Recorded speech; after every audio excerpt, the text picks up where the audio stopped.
Good evening, ladies and gentlemen, and welcome to Talk of the Town. Tonight we have all of the participants in the Talk of the Town throughout the ages are here. Lynn Skirpon is back from a major injury that in the political cycle, you have to think that to get hurt during a parade, it shows that you really are made of Steel. good stuff. So Lynn is back. She's recovering from a foot injury, a broken bone in her foot. Len is here, and tonight he's making a pitch to the county council, to the city council, about the good things that he took care of for us in Annapolis. And of course, Mayor Robinson is here, and he was still talking tonight to me about the 12% that he didn't get in the last election. And he's thinking about picking them up in November. And I'm so glad to be here because while I was away, and I know you stopped watching the show, but now that I'm back, you'll know that here I am ready for another tour. I was thinking about starting at the national level and to give the mayor an opportunity to discuss the budget and how he sees it. Since in Bowie, our budget is great and we have a AAA bond rating and things look good, I was thinking that the mayor might be able to apply his kind of logic that gets us a AAA bond rating to what's happening in the nation's capital between Boehner and the Speaker of the House and the President of the United States, President Obama. What do you think, Fred? I have a very simple approach to economics, and it goes like this. When your outgo exceeds your income, your upkeep will be your downfall. And that's what's going on at the federal level, and it's been going on for a long time. You know, we spend more than we take in. There's very questionable and debatable issues about what the priorities should be and how they should be funded and what should be funded. But the thing that should have gotten everybody's attention this week is when Standard & Poor's lowered the security position on the United States and took it down from secure to negative, which puts us below Great Britain and Spain and Portugal and maybe even Greece, I don't know. But we're ahead of Japan right now. Of course, they're having their own problem. I don't know where it's going to go. The next step coming up is obviously a vote on expand the debt limit, and you hear everybody staking out positions on this, and they're swearing themselves to, I'm going to take this fringe position or that fringe position, and let whatever happens, happens. And I hope that doesn't happen. I hope that cooler heads come together and say, look, let's get this settled, and then we'll evolve through whatever the problems are. But sooner or later, the federal level's got to focus on spending because they're never going to have enough revenue to spend at the rate we're spending. What do you think, Lynn? Excuse me. Oh, I agree. I think it's a scary time nationally, and of course that trickles down to the states and then trickles down to the municipalities. I think we heard today the president's popularity rating is either at or has set a new all-time low. 41 according to Gallup. That's ridiculous. We need jobs in this country. I mean, this is my new pet peeve because I have an unemployed college graduate son that has been looking for a job. Mm-hmm. And so anybody interested, call 1-800-LEN? Right, let me know. Sure, no, I understand. And has been looking in a couple different localities, and there are just no jobs to be had at any level. And it's not that he's pricing himself out of the market. Today, we heard McDonald's hired 50,000 people, and he didn't go to McDonald's, but I was tempted to push him out the door. But the economy is in serious trouble, and as much as I like our president, I think it's time to make some hard choices and hard decisions. Well, both parties agree that there has to be massive cuts in the federal budget. The question is, how do you do it? And a budget is based on values. And so the Democratic values are, let's preserve Medicare and not raid the seniors, and instead let's have the rich people kick in more. The Republican value is, no, let's wipe out Medicare and give the tax breaks to the rich.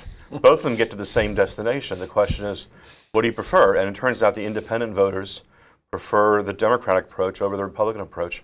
And the other thing that's worth mentioning, and to supplement what both of you said, is that although the president's rating is in the 40s, Congress's ratings, both parties, Congress's ratings is in the 20s. And so I think they have the choices to make, and people will make their choices, and hopefully for the better. The So 41%. so if we add the two drop. Congresses together, the two legislative branches were equal to the president? Nope. They're all- The 41% that disapproval rating or approval rating that Obama has, it still puts him in the national picture as he having an edge over all the so-called Republicans who may be candidates for election to the presidency. That means to me that the Republican Party at the helm is in disarray. And then when you look at it on Capitol Hill, the 87 rookies that came off the boats with the tea and have their party and not have any hot water, they're now in the Congress. And 27 of the 87 jumped ship during the last rotation. Fred's right about one thing. By May, end of May, they have to do something about the debt ceiling. And Len is also correct. In my view, what you do is you persevere and keep what we have going as best you can, and still take care as best we can of the deficit. But we dropped down on the negative program of our global economy. Biggest mistake in the world. We actually are the safest investment for anybody who lives on Earth. And if we somehow drop the ball on paying our interest and picking up the money we're backing our treasury notes with, there'll be a collapse across the board. So they have to do something. And what happens, they have to do something smart.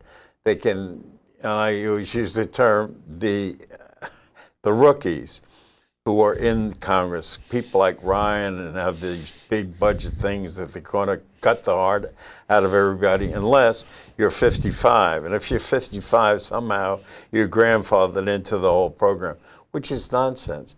You look at everything carefully. Oh, you want to throw them out? No, I'd say You wholehearted man, you look throw them at out? everything and everybody, but you do it then carefully. And it's true, if you go and over the years, the billionaires and millionaires have been picking up an extra couple $100,000 each year on the Bush tax and all that. All right, now you ask them to sacrifice a bit and kick some of that money that they've been picking up for years back in. And that would take care of the coverage on Medicare.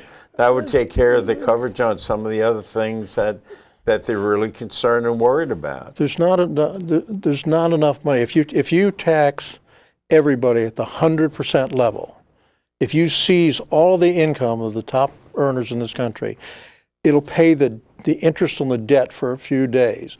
So there's going to have to be some significant cuts somewhere. Now, like Len is right, the fight is going to be where they are.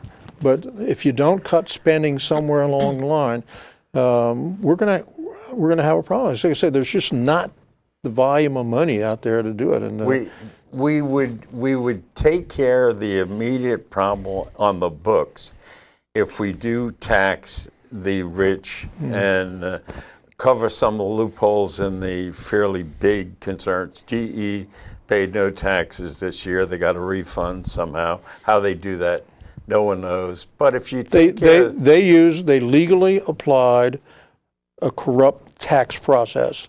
They earned billions and billions and billions of dollars and paid zero tax. And that needs to be fixed. Absolutely. And the That's what I Republicans said. are against fixing that. They call it a tax increase when it's not. No, Exactly. well, see, that's where I think people are wrong. I think you have to look at the tax process. You know, when somebody makes billions and billions and billions of dollars and pays no tax, there's something inherently wrong. You know, maybe I'm wrong, but when you look at it from the outside and when you look at every major corporation, below the CEO, the next most important person in the corporation is usually the tax guy. And that's crazy. That puts them ahead of the R&D people, you know, the advertising people, the management people. When the whole focus is on how to avoid taxes instead of how to be productive, we're going in the wrong direction. Yeah, but the Republicans are on the side of a non-tax-paying GE. They were on the side of the billionaires who do zero with the tax. That's you're where they are. oversimplifying it. And no, that's Yeah, you where are. they are. Yeah. And they're not with Medicare, which takes care of the health interests of some of the very poor. They're not at that end of the spectrum. I think at what all. you'll see They within look the next. out at I one think side. you'll see Medicare evolve into a needs-based payment program within the next 5, 7, 8 years, which Which means is a shame because people spend their entire careers Exactly. paying into Exactly. it and then it gets taken away. Yeah. Exactly. Is it? I mean, so that's why that can't be tolerated. I mean, last year ExxonMobil made more than any other corporation in the history of the world. There's been a greater transfer of wealth during the Bush years from the poor to the rich than any other time in the history of the world. And we're supposed to sit back and say that's okay? I don't First think so. quarter, 2 years ago, ExxonMobil, first quarter, $40 billion, first quarter in tax breaks and other things. they don't get $40 billion in tax breaks. $40 billion in profit is what they took. They may have And profit. then They don't get took $40 billion. $40 billion later at the end of the quarter. You're talking, what, $160 billion in profit for ExxonMobil? Give me a break. So you're just against capitalism and people No, making I'm money. for capitalism, but I'm for capitalism when it's as long as you can decide who the winners it's- are and who the losers are. when it's handled righteously. I'm for capitalism. When it's handled like GE pays no taxes That's and I criminal. pay a bundle and the I agree. middle class carries the load, that is a major mistake. And so far, our Republicans on Capitol Hill are talking like the hell with any of the real people, which I call the middle class, will go and let the rich people go. That's an abomination that shouldn't happen. And Obama. Why don't you tell us how you really feel about it? Well, President Obama is correct when he says one thing. You want the America that we know is there, that we've always had, that you take care of the people that are disenfranchised. You try to help them. Now, the Republicans then tack on to the budget the thing about Planned Parenthood, and that's the thing. It's bending the budget of the United States for the Republicans. And then what is that about? It's about abortion. Then you find that Planned Parenthood, taxes go in there, not a big percentage goes to abortion, less than 1%, really in money, yet the Republicans hook that in to the budget saying, we're sticking you with that. And Senator Kyle from Arizona took to the Senate floor and said 70 to 80% of the funds go to abortion. And when he was told that that was wrong, his staff said the next day, well, he didn't mean to be factual. He was just trying to make a point. That's very much like the Republicans are, period. They never mean to be factual either. But I think the point that we have to look at is you can go through the federal budget and depending on whatever your ideological perspective is, you can find something in there that you like and something that you don't like. And the policy is we'll take everything that we don't like and we'll get rid of that, and the things that we like we'll keep. And both sides are doing that, and that's where it is. Planned Parenthood tacked Forget Planned Parenthood. The Republicans laid in on Planned Parenthood and said that if we don't deny them and deny abortions, that they're going to sit on their hands. That's what they did. You missed the point. What happened as a result of them putting Planned Parenthood on the table? It's still there. It's still there. Hammer. But what happened because they put it on there?